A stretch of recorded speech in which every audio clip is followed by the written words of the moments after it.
Hey everyone, welcome back. We're back. It's another great episode. We hope. I think it's great. It's great because you're here and I'm tagging along for the ride, which will be fun. We are super excited to jump into our topic tonight. But before we do, just a small reminder. We're here to encourage you in your marriage, encourage you in your life. I was trying to think like your commitments to one another, to die together, to be one together, to race to the grave together. I don't know what I'm saying, but I am excited to spend some time with these lovely people. You know, it's funny because I was thinking about this earlier. Our neighbor said that they were going to start listening. Oh no! And now they're really going to think that we're weird. If they didn't already, now they know. But we are really excited for our topic today. What are we talking about? We were talking about. I don't want to talk about it. No, I'm just kidding. I was trying to. Why do you always have to fight with me? Why are you going to start a fight? How to stop fighting with your spouse? Would that help you? It would help me. It helped me. You know, it's funny because we can be so delightful and everyone looks delightful and charming when it comes to a podcast or being on video. Everyone shows their best sides. Willow and I, we don't show our best side. Well, I don't show my best side. Willow's always like, oh, I got to do my hair. I got to look good. Well, sometimes, except for today. Most no, times. I'm just kidding. Except for today. So we're talking about how to stop fighting. And over the course of the last couple weeks, actually, it feels like there's been times where we're just at each other's throats. Yeah. It's just been one thing after the next, which we talked about last time of how it's a busy season always, but there's lots of changes and it just seems like there's always something going on. Yeah. And I'm sure you guys can relate if there's just always something. But it seems like the last couple of weeks, there's just always been something like, he did this, I did this. What is going on? Usually it's just he did this. It's not I did this. It's he did this. Exactly. Let's be honest, guys. It's always us getting in trouble for something that we said, didn't say, or didn't do. So existing. But you know, it is interesting though, because as we were talking about this, you were telling me about this in your reading recently, within the last couple days. And then today, as I was kind of journaling and I was taking some notes of like, what have we been learning? What have we been working on together? And this idea of how to overcome fighting really came up really strong because we have been fighting with each other quite a bit. It is a stressful season, as we've mentioned before, you know, just moving. Our kids are kind of in this place where we're getting acclimated to where we are. But at the same time, we are also getting easily upset at one another over the stupidest things. Right, exactly. And I think you're always getting upset with me over the stupid things. But I get upset with you over the stupid things too. But like, what are some of the things that I've been upsetting you with lately? Oh man. Well, I think one thing. Let's just pick one. All right, I'll narrow it down. Well, for today, for example, just thinking about working and then hearing you get frustrated with the kids and hearing them go to timeout over and over again or getting consequences. And I'm thinking, what is going on out there? So like me getting frustrated with you of like, okay, you must not be doing something right because our kids keep getting in trouble. Obviously, it's my fault that the kids are getting in trouble. It's my fault. Yeah, that makes sense. Yeah. Well, and there's you know, you've been stressed out with work, and you know you're doing the whole breastfeeding thing, and we have all of our family at home, and you'd rather be out doing stuff with the family, you know, and so there's that kind of stress too, where I'm like, well, gosh, you're working and you got it made. You don't have to deal with the kids half the time, right? And so there's this thing of where we start to assume that the other person is kind of out for themselves, that the other person is doing things on purpose in some ways to negatively affect us in our life. And as we've talked about before in the podcast, if you start looking for something, you're going to find it. You're going to find it. Yeah. You know, if you want to see the worst in your spouse, keep looking for the worst because you're going to find it. And that's one of the things that we really had to learn and work on in our own marriage is, you know, we can really easily start focusing on the negative aspects of who the other person is, especially because we're so different. Yeah. One of the things that you always say to me is, it's Nathan, it's so frustrating. Stop saying that I'm slow. And I don't say slow in a negative context. I mean, like, she's slow in the fact that she's methodical. She thinks things through. I am not that. I am let's go blazing. Like, let's go out in a ball of fire. And Willow's like trying to put me out. Like, stop catching yourself on fire. Like, wait, let's think about that first. Yeah. And so there's all these aspects that come up to this idea of fighting. Like, what are you guys fighting about right now? Is it something super serious? Because there are topics that come up, and you got to get on the same page. You got to move in the same direction. But is everything that you're fighting about serious, or are you just picking at one another? Because I find that for us, most of the times, we start to pick on one each other. We start to pick out little things here and there. Yeah. And that's what kind of starts this downtrend. And one of the things that we also do is we also use absolutes. You Right. use I use absolutes a absolute a lot lot. more than I do. I do. Because I like to kind of emphasize my point. She likes to emphasize her point. Right. To make sure it's coming over clear, like, this is what's going on. So I'll start to talk in absolutes, like, you always do this, or you never do this. And even though it was like maybe this one time I'm specifically talking about, but to make it like this point of, I want to make it clear, those absolutes come out. And that's when I'm kind of assuming something on you. Like, what are some of the absolutes that you use? Okay. Well, here's another example of something that happened this week. Oh, great. So where do I cut her off? Where's the mic for her? no, it's good because we've already talked about these things and worked through them. Phew, okay. It's nothing new. No. Good to know. It's nothing new. So this is when you went to pressure wash the car this week. So I remember this. you asked if you could go pressure wash the car, Mm-hmm. and I got my things together, what I was going to do with the kids while you were going out there.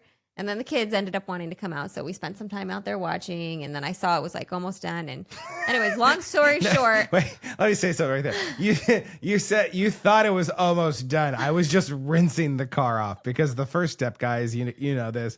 The first step you have to do is you have to loosen the dirt off the car.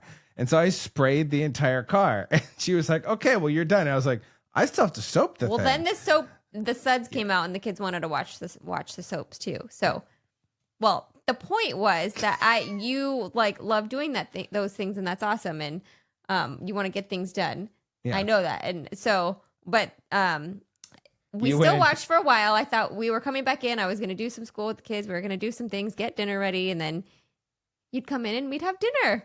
Obviously, it doesn't work perfectly like that, because, then I saw you coming around the corner in the backyard, and then there you are pressure washing the sidewalks on the side. I'm like, okay, I know it needs to be done, but is he going to ask if he should do this? Because looking at the time, it's like almost dinner time.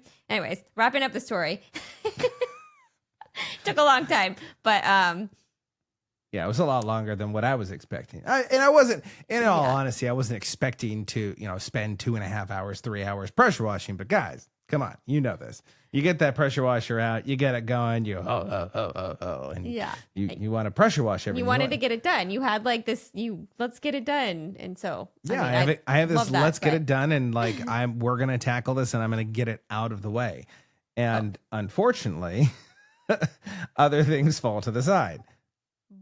But that's okay. You got it done. But then when I was talking to you about it, that's where those absolutes came in, and they were like, "Oh, you always do way more than XYZ, or it always takes way longer than we planned for it to take." And yeah. So I mean, you can see where we could easily start just biting at each other. We just start picking at one another. One of the things she always likes to talk about is when I disappear. In fact, you said this, what was it, yesterday? yeah, I went to go drop off some bread at the neighbor's house, and you're like, well, I'll see you in an hour. yeah. I was like, I gotta limit that time of conversing with the new neighbors.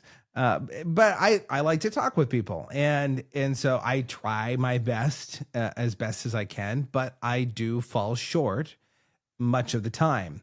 And that's where we come to this concept that we want to teach you guys. We want to be able to instill this for you as a couple, that if you feel like you're constantly fighting, if you feel like you're constantly at each other's throats, there's one thing that you can start to do today that will start to alter your relationship. So you're going to have more peace. You're going to have more joy in your marriage. What is that one concept? You have a way of saying it and I have a way of saying it, but it's the same exact thing.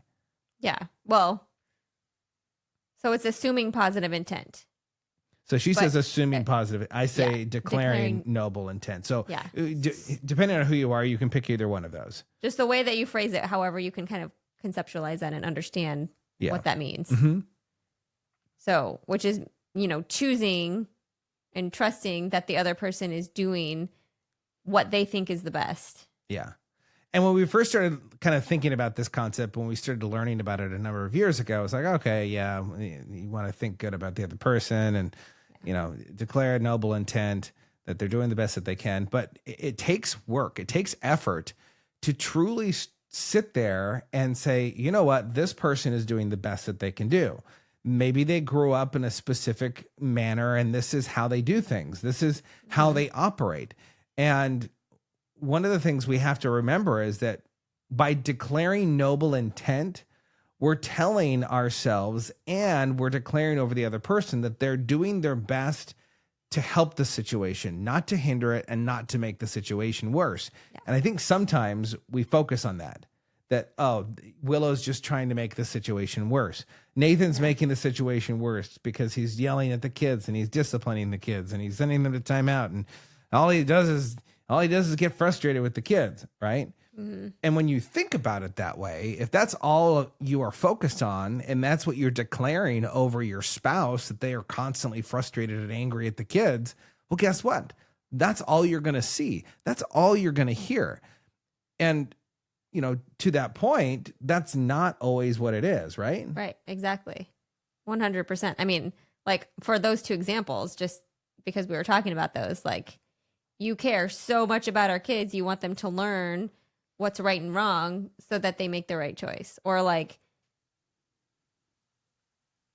getting things done, talking to the neighbors, like being that source of life and communicating to other people. Like, oh, that's amazing. Yeah. So looking at it differently. Well, and scripturally, one of the things you love to do is you love to incorporate scripture with these things. So, for the ladies out there, I think the ladies are more into the, let's find the scripture. Let's put it there.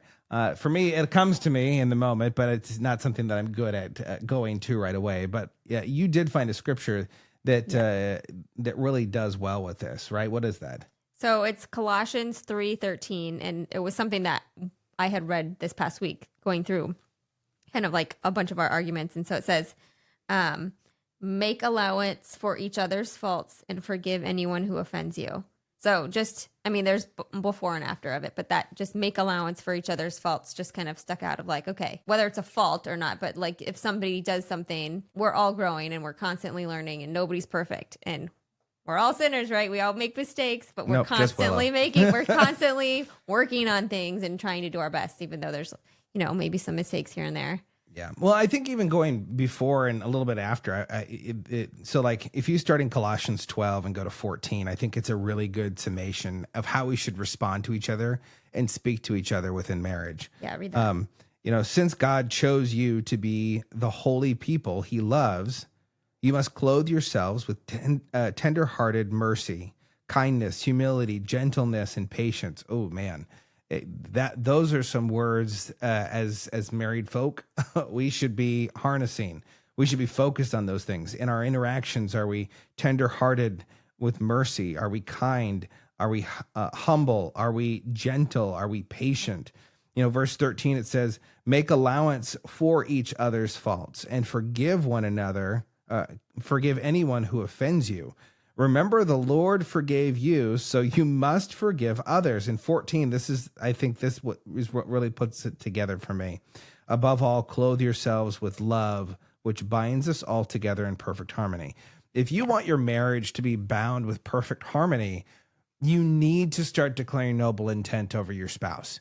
You need to start saying, and I say that, really, do I need to, Nathan? Yeah, you really need to, because if you don't start declaring noble intent, there are some negative aspects that we'll talk about here in a little bit. But we have 5 points here of how to stop fighting and start creating harmony within your marriage. So point number 1, declare noble intent. yeah. So we've talked about that. We've kind of hit that one home. Number 2, look for the good and speak the good. so this is kind of along the same lines of declaring noble intent. Declaring noble intent, first of all, starts with you in your mind of what you're thinking about your spouse. But it goes further than that. You also have to speak about it. You know, when Willow's doing something that maybe I don't agree with and I don't like the way she's doing it, rather than getting upset, I declare noble intent. Okay, so this is the way that she processes. This is how she's doing it. She's methodical. She's taking her time. She wants to make sure that she does it right the first time. Like perfect example, you were cooking this last week and I asked you what the recipe was and you looked at me with this blank stare and you said, well, I had the recipe, but I didn't have this, so I put this in. I didn't have this, so I put this in. I didn't have this, and so I put this in. And so essentially like 90% of the ingredients that were supposed to go in, we didn't have, so you altered that with something else. And so in the back of my head, I'm like, this is going to be horrible. And I had to stop for a moment. I declare noble intent. Okay, it's going to be good. They're great ingredients. Willow's a good cook. She's gotten better. She's not doing diced tomatoes over top ramen anymore. By the way, if you want to know more about that, go to an earlier episode. We talk about that one of how we first met or first dated. But it really is important to not just see the best in one another, but you have to speak the best in one another. Right? Yeah. It's encouraging and it's brings joy to each other to hear those things and see those things. Yeah. Number 3, refrain from using absolutes. A lot of the time and more often than not are great things that you can start to introduce into your language. One of the things that really rubs me, and Willow knows this, is when someone uses an absolute of something that I'm doing. Nathan, you always show up late. I don't always show up late. Maybe a handful of times I might have shown up late, or maybe it's I just showed up late because it's you. I just don't like you and I don't want to spend time with you. Just kidding. I'm not talking to Will. I'm talking to, okay, let's just move on. I'm just going to dig myself into a hole with that one. But I truly believe that when we use absolutes to describe someone else, especially in the negative connotation, that's like driving a knife into the person. It doesn't feel good. And no one that I know of, maybe you do know someone that would respond well to an absolute negative on them. No. Yeah, I didn't think so. Yeah.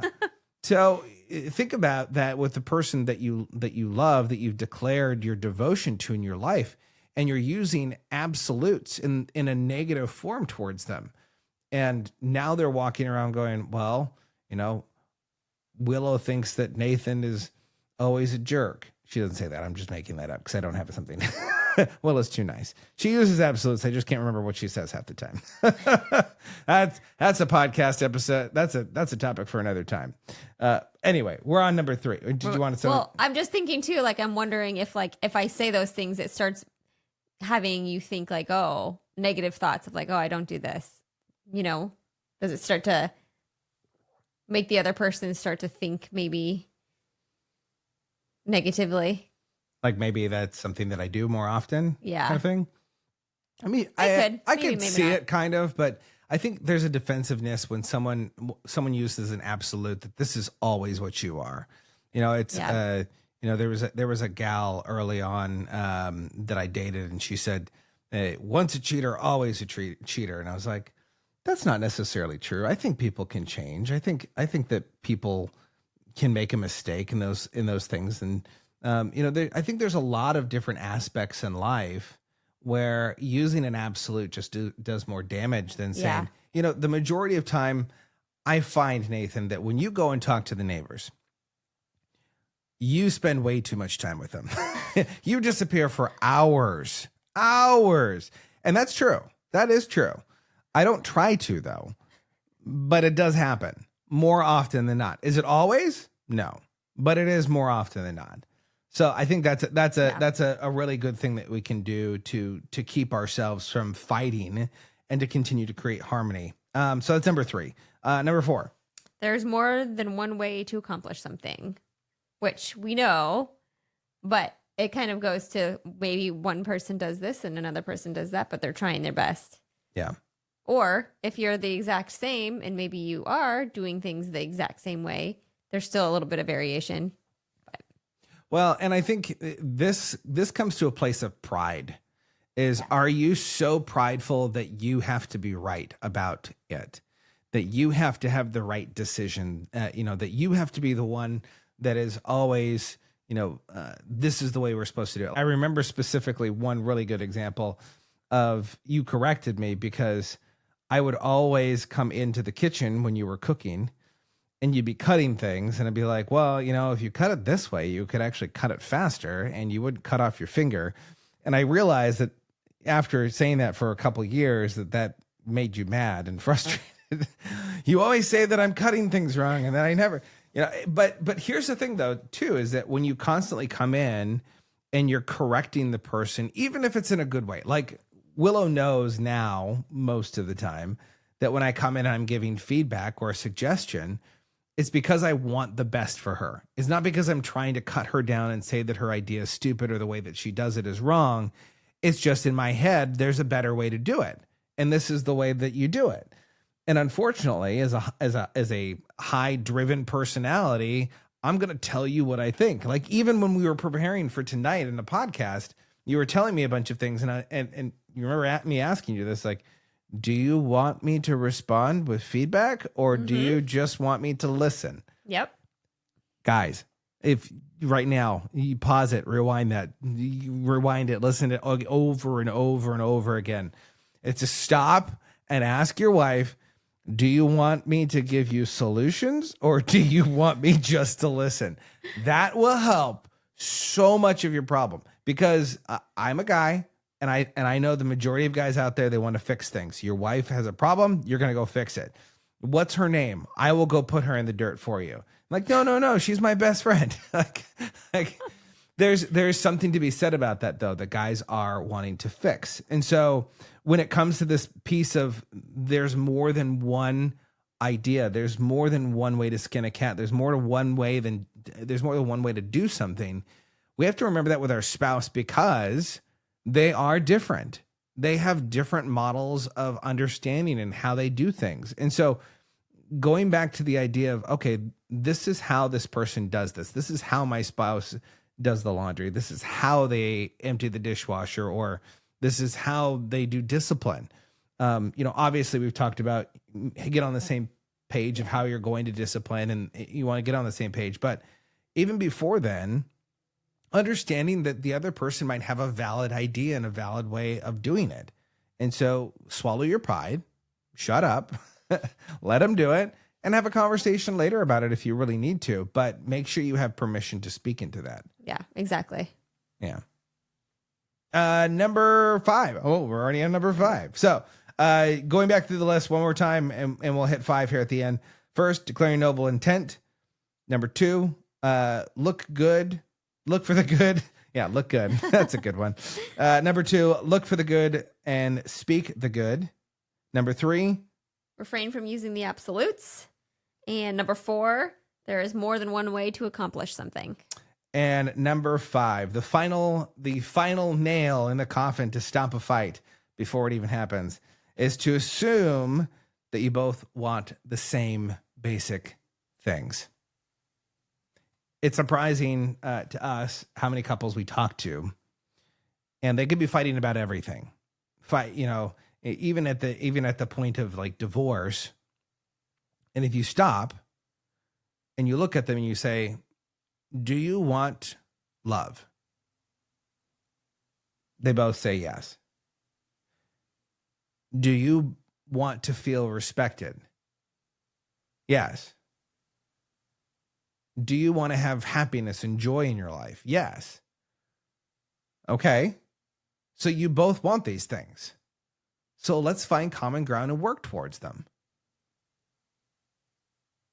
I think sometimes we get into our marriage, we get into our relationship, and we forget that we're both on the same team. Yeah. We both want the same thing. Like, I don't know anyone that says, well, I want our kids to be miserable and horrible rejects that don't help with society. I mean, maybe there's people out there. I don't know. I don't know any of them. If you're one of those, write in the comment section so we know that there's someone out there. Watch, there's going to be some wisecrack out there that's gonna put it in. Don't do it, Kelly. Don't do it. Oh, I love Kelly. But honestly, when we start, we have the same exact desires and wants. But along the way, we forget what those are, and we start putting other things in front. We start saying, well, these other things are more important, and these are my needs, and you need to meet my needs, and we forget about that. Yeah.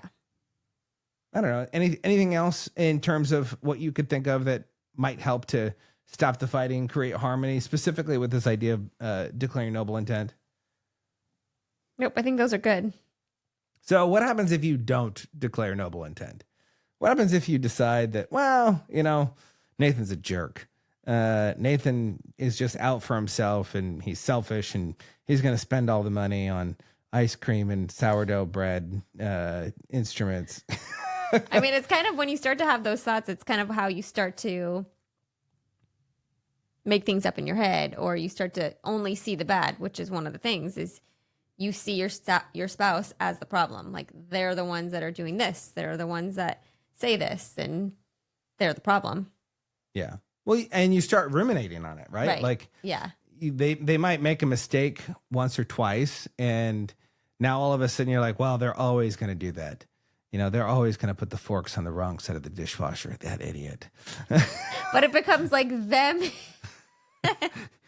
That's a true feeling for you, isn't it? Like that hit deep. No, I went back to the kids setting the table and forks and such, but no, it going back to what we were talking about is the problem. Were they setting it wrong recently? No, just talking about them wanting to get the forks out and the knives, and then right now, like, I wasn't explaining like how they go on there. I'm just getting them on the table. So I was just thinking about that. Well, I was laughing because the other morning they, Azariah and Rylan, our oldest too, they both have been using knives to cut their eggs in the morning. And I gave them their knives and I gave them their fork. And I was like, this is where the knife goes. This is where the fork goes. And this is the way it's supposed to be. Point the sharp end of the knife towards the plate. And I'm like trying to teach them etiquette. And you're just like, well, put them anywhere. Yes and no. Yes and no. I just thought I thought that was funny.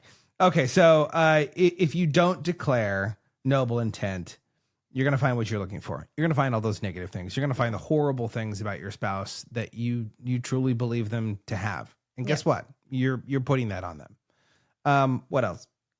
You're going to start keeping score. You're going to start competing with each other, and then you're going to start telling those things that you see of like, okay, they do this, they do this, they do this. I did all of these things and they didn't do this. And it starts to be keeping score. And that's when you really get problems. I'm laughing because I as soon as you were saying that, all I could hear is, I always unload the dishwasher. I'm the only one that does laundry. And I'm like, wait, I just emptied the dishwasher today. What are you talking about? Well, I forgot about that, but you always see those absolutes. They get you every single time. Yeah, stop using absolutes. But I think you're right. That we start looking for the bad stuff, but then we start to keep score. We put tally marks and we go, well, I've done all this. You've done nothing. And that's really easy to do as a couple. If one of you is working in home and one of you is out, or if you're both home, if you're both out and you both come home, you don't know what the other person is doing. And if you assume that all they're doing is, playing around at work and they're not doing anything and they just go to their office and they just have fun and talk to people, You've looked at me that way. All you do is you just talk to people and then you don't want to talk to me at the end of the day. Right? There's this piece of assuming intent, which is my job. My job is to talk to people. Yep. And you can easily start to misconstrue those things. Just like I can say, well, you've been with the kids all day. So, why haven't you done anything else? You should have done something else. And I assume that all you've done is just sat there with the kids. when that's not true at all. And anyone that has kids knows that's not actually what happens. Exactly. So if you don't declare noble intent, you're going to find what you're looking for. You're going to start keeping score. And when you start keeping scores, that leads to grudges And unforgiveness, because you're holding those things and you're not going to the next step of, forgiving them for just letting things go or asking for forgiveness. And when you get to that point of unforgiveness, that leads to you seeing your spouse as the problem and not your partner. Yeah. And that ultimately is what starts to lead to separation with people, is because you no longer see your spouse as someone that's dealing with the problems in your lives together. You just see them as the problem, as the person that makes things worse for your life. I think we should both encourage this. I'm just going to say it from my standpoint, though, is I want to encourage you guys, take a moment and ask yourself, where are you in this? If you're not declaring noble intent, like, are you finding the bad stuff in your spouse? Are you keeping score? Are you holding grudges? Are you not forgiving? Do you see your spouse as the problem? And the same thing goes for you too, ladies. If you see yourself in one of these areas, you need to start declaring noble intent. If you want a good marriage, if you want to stop fighting and you want to have harmony in your marriage, you got to start assuming noble intent. I like assuming. I like to declare it. Declare it. Even when you think that they're just being garbage. If they're just in a foul mood. Willow knows this because yesterday I was in a foul mood. I just could not get out of it. And we all have those days where we're just in a funk. And I was in a funk yesterday, and no matter what she did, it did not help. I think you even offered me ice cream and chocolate and all these things. I just don't want to leave it alone. But you know what? She just declared noble intent. He's going through it. He's carrying things. And guess what? I got through it, and we're good. We're good. But if she were to hold on to that, and then she would start to see that, well, that's the way he always is. And then all of a sudden she starts keeping score of how many times I get into that kind of mood and how many times that maybe I yell at the kids because they're not doing what we ask them to do. Or it goes further and further down the line, and that separation becomes greater. I know I'm belaboring the point, but the reason is because I see this and you see this so often in couples. Mm-hmm. It's the great divider. It's a great separator when we start to see the worst in one another and we don't declare noble intent. Exactly. It's those little things that they just snowball or they compound. There's a lot of little things that you can do, and it's just picking one to work on and then continuing to just see the best. Yeah. So true. I love that. By the way, if you're not, you should listen to this with your spouse. I'm listening to it with my spouse. She's right here. If you don't know Willow, you should know her by now. She's my spouse. Good. But we do want to encourage you. It's great to listen to this by yourself, but listen to this with your spouse and talk about this and say, well, Nathan was stupid. He didn't know what he just kept making jokes. And Willow was like on it. She had all the stuff. She had her notes, and she even had her Bible, and she's so holy. Nathan just no. But have your spouse come along for the ride. Listen to this. Listen to it in the car. We're not going to be swearing profusely or talking with vulgarity or anything like that. If there is anything like that, we'll put warning symbols or something on it. Don't watch with kids or whatever. But we want this to be something that you can listen to with your spouse so you can grow together. Absolutely. So, with that, I think it was a great episode. Did you like it? I did. Well, that's good. We hope you do too. We know you did. And one of the things we'd love for you to do, would you share this with someone? Share this with a couple that you know that likes to fight, likes to argue. And maybe they need to learn how to declare noble intent. Maybe I shouldn't have said that at the or end. Maybe that they are awesome. That they are awesome, but they could be more awesome. But anyway, remember to be more See more and experience more together.